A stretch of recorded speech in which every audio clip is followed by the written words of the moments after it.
नमस्कार। आपका अखबार के YouTube चैनल पर आपका स्वागत है। मैं हूं प्रदीप सिंह। राज्यसभा से दिल्ली सेवा संबंधी जो विधेयक है वो पास हो गया। पक्ष में 131 वोट पड़े, ज़रूरत थी 120 वोट की।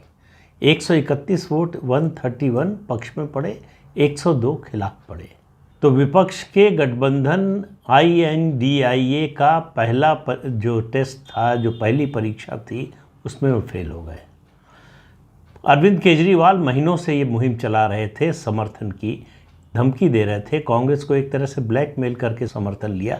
सभी दलों का, जितने विपक्षी दल हैं गठबंधन में शामिल, सबका समर्थन लिया। उसके बावजूद बिल को पास होने से रोक नहीं पाए। तो दिल्ली की सेवा से संबंधित जितने मामले हैं अब वो केंद्र सरकार की बनाई कमेटी के अधीन होंगे, उस कमेटी के जिसके चेयरमैन अरविंद केजरीवाल होंगे। और इस बिल पर बहस का जवाब देते हुए केंद्रीय गृह मंत्री ने आम आदमी पार्टी, अरविंद केजरीवाल और कांग्रेस पार्टी को पटक पटक कर धोया। जैसे धोबी कपड़े धोता है, अगर धोबी घाट आप कभी गए हो, देखा हो, तो जैसे धोबी पटकता है उस तरह से पटक कर धोया। कांग्रेस पार्टी से कहा कि आप गठबंधन की खातिर उनकी गोद में जाकर बैठ गए हैं। हमने ऐसा कुछ नहीं किया है जो आपने नहीं किया।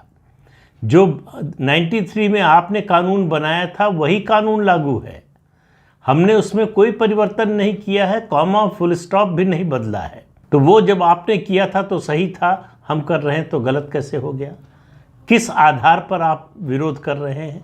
और उसके बाद उन्होंने जो सुनाया मल्लिकार्जुन खड़गे, चिदम्बरम, अभिषेक मनु सिंघवी, सबको, कि कांग्रेस को डेमोक्रेसी के बारे में बोलने का क्या हक है, जिसने इमरजेंसी लगाई, 3 लाख राजनीतिक लोगों को जेल में ठूस दिया, प्रेस पर सेंसरशिप लगाई, लोगों का मौलिक अधिकार छीन लिया, वो लोग डेमोक्रेसी सिखाएंगे हमको, वो हमसे डेमोक्रेसी की बात करेंगे। और आम आदमी पार्टी के लिए उन्होंने कहा कि 1993 में ये एक्ट बना था, दिल्ली का NCT का एक्ट बना था, तब से यहाँ BJP की भी सरकार रही, कांग्रेस की भी सरकार रही, केंद्र में भी कांग्रेस की भी सरकार रही, BJP की भी सरकार रही, कभी कोई समस्या नहीं आई। यही नियम आज जो ये कानून बना है, ये विधेयक पास होने के बाद यही कानून लागू था, कभी किसी को समस्या नहीं हुई। अलग अलग पार्टियों की सरकारें रहीं। 2015 में एक ऐसी सरकार आई जिसको लोगों की भलाई से, विकास से कोई मतलब नहीं था। उन्होंने कहा कि इस विधेयक का, इस कानून का जो लक्ष्य है वो भ्रष्टाचार विहीन लोकाभिमुख शासन का लक्ष्य है। जो ऐसा नहीं चाहते वो इसके विरोध में है। कांग्रेस पार्टी को उन्होंने सुनाया कि भाई आप इनके समर्थन में क्यों खड़े हैं। बोला कि तीन ट्रक जो है आपके खिलाफ गालियां दे चुके हैं, उसके बाद भी आप इनका समर्थन कर रहे हैं।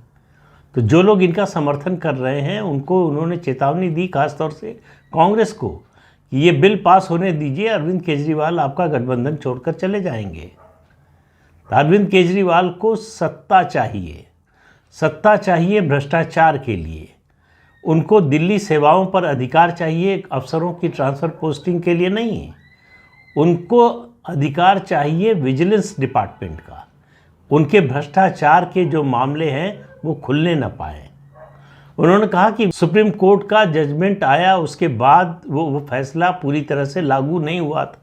हाँ, वो 2 जजेस की बेंच को भेजा गया था, उसके आदेश के बाद लागू होना था, लेकिन उससे पहले ही विजिलेंस डिपार्टमेंट में मंत्री महोदय आधी रात को पहुंच गए। तो क्यों पहुंचे वहाँ विजिलेंस डिपार्टमेंट में, क्या था वहाँ?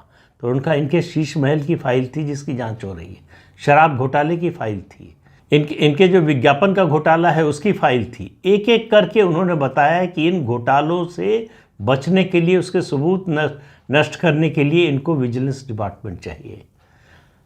तो एक के बाद एक हमला जो है करते गए। विपक्ष की ओर से टोका टाकी भी हुई, मल्लिकार्जुन खड़गे ने बीच में बोलने की भी कोशिश की, लेकिन अमित शाह रुके नहीं और झुके नहीं।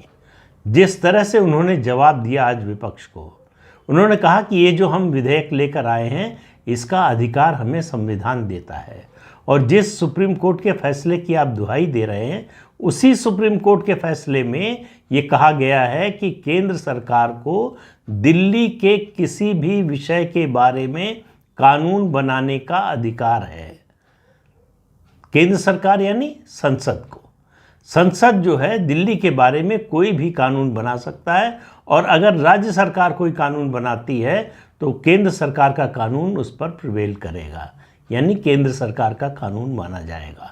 उनका ये अनोखी सरकार है, अनोखी जो है विधानसभा है, जिसका कभी सत्रावसान ही नहीं होता। आमतौर पर यह होता है कि सत्र आहूत किया जाता है, जितने दिन 5 दिन 10 दिन 15 दिन जितने दिन चल रहा है वो चलता है, उसके बाद सत्रावसान हो जाता है। सत्रावसान होने का मतलब है कि आपको फिर से बुलाने के लिए उस प्रक्रिया का पालन करना पड़ता है। एलजी को चिट्ठी भेजनी पड़ती है और राज्य में गवर्नर को चिट्ठी भेजनी पड़ती है, वो अपनी सहमति देते हैं, और जो कि आमतौर पर हमेशा होता ही है, सहमति मिलती ही है। उसके बाद जो है विधानसभा का सत्र बुलाया जाता है। यहाँ कभी सत्रावसान होता ही नहीं, इसलिए कभी एलजी को लिखने की, बुलाने की, परमिशन की इसकी ज़रूरत ही नहीं पड़ती, जब चाहे बुला लो। उन्होंने साल दर साल का हिसाब दिया कि हर साल सिर्फ एक सेशन होता है, वो भी बजट सत्र।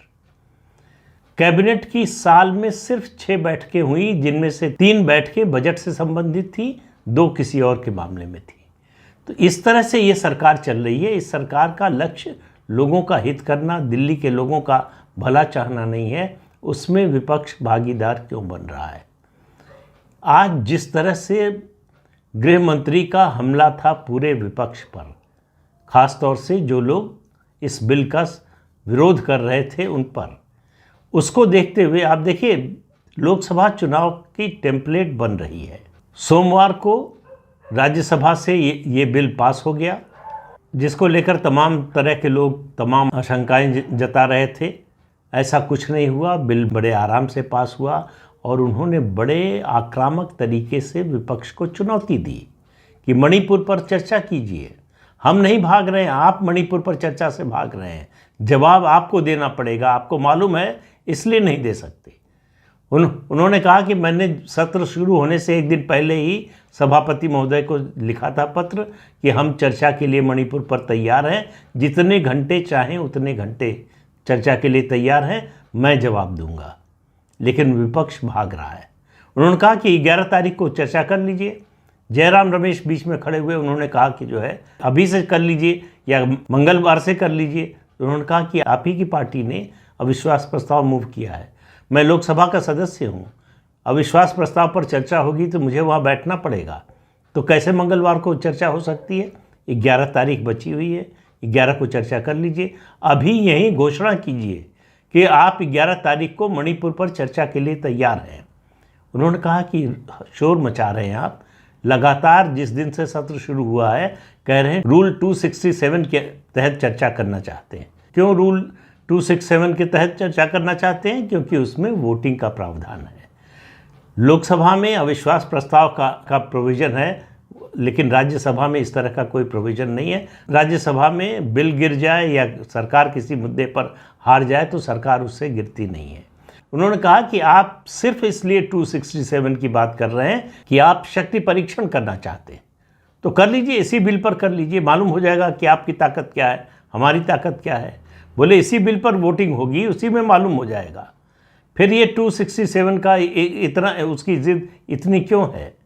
और फिर उन्होंने कहा कांग्रेस पार्टी से, आप बड़ी गलतफहमी में हैं, वो आम आदमी पार्टी के निशाने पर हम नहीं हैं, आम आदमी पार्टी के निशाने पर आप ही हैं। आप ही को हटाकर आपकी जगह लेना चाहते हैं। 2 राज्यों में आपको हटा चुके हैं, आगे भी आपको हटाने की ही उनकी योजना है। तो उनसे हमको खतरा नहीं है, खतरा आपको ही है। आपकी समझ में ये बात अभी तक आ नहीं रही है। उन्होंने कहा कि ये सब लोग मिले हैं, क्यों मिले, ये सारा विपक्ष एक साथ क्यों हुआ है? क्योंकि आपको पता चल गया है कि हम अकेले अकेले तो लड़ भी नहीं सकते, कुछ नहीं कर सकते, तो इसलिए लगता है कि सब मिल जाएं तो शायद कुछ हो जाए। और उन्होंने कहा कि लेकिन आप निश्चित रहिए, 2024 मई में नरेंद्र मोदी तीसरी बार प्रधानमंत्री पद की शपथ लेंगे, तीसरी बार भी प्रधानमंत्री बनेंगे, तो आप ये सब करते रहिए, इससे कुछ होने वाला नहीं है। तो कांग्रेस को जिस तरह से लताड़ा है गृह मंत्री ने, आम आदमी पार्टी को लताड़ा है, और उसमें एक और कोढ़ में खाज जिसको कहते हैं वो हुआ, राघव चड्ढा फंस गए हैं, उनके खिलाफ प्रिविलेज का मोशन आ सकता है। इस विधेयक को सिलेक्ट कमेटी को भेज दिया जाए, इसके लिए कुछ लोगों ने पिटीशन की, वो पिटीशन फाइल की राघव चड्ढा ने। उसमें 5 ऐसे सदस्य खड़े हो गए जिन्होंने कहा कि हमने दस्तखत नहीं किया है, और गृह मंत्री ने कहा सभापति से, जगदीप धनखड़ से, कि इन सब लोगों का बयान लिया जाना चाहिए, इनका नाम नोट किया जाना चाहिए और इसकी जांच होनी चाहिए। उपसभापति उस समय चेयर पर थे, उन्होंने कहा इसकी जांच होगी। अब राघव चड्ढा के खिलाफ प्रिविलेज मोशन आ सकता है, ये आप मानकर चलिए, क्योंकि 5 सदस्यों ने सदन में खड़े होकर कहा कि हमारा नाम हमारी मर्जी के बिना, हमारे दस्तखत के बिना जोड़ा गया है। तो सवाल उठा कि उनकी ओर से दस्तखत किया किसने? इसका जवाब राघव चड्ढा के पास नहीं है। हालांकि इसके बाद जो है ये मतदान के बाद अरविंद केजरीवाल टीवी पर आए और वही अपना रोना, वही नाटक, हमको दबाया जा रहा है, हमारे अधिकार छीने जा रहे हैं, प्रधानमंत्री दिल्ली के चपरासी की पोस्टिंग और ट्रांसफ़र करना चाहते हैं। इन सब बातों से बात बनने वाली नहीं है। ये बताइए कि जो भ्रष्टाचार हुआ है, आपके राज्य में 2-2 मंत्री जेल जा चुके हैं, आपके 1 दर्जन नेता जेल जा चुके हैं पिछले 8 साल में।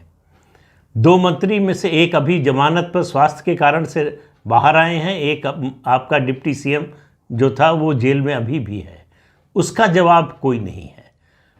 किस तरह से विकास के कामों को रोकने की कोशिश हो रही है, 5G के लिए जो इंफ्रास्ट्रक्चर बनना है उसको रोकने की कोशिश हो रही है केजरीवाल सरकार की ओर से।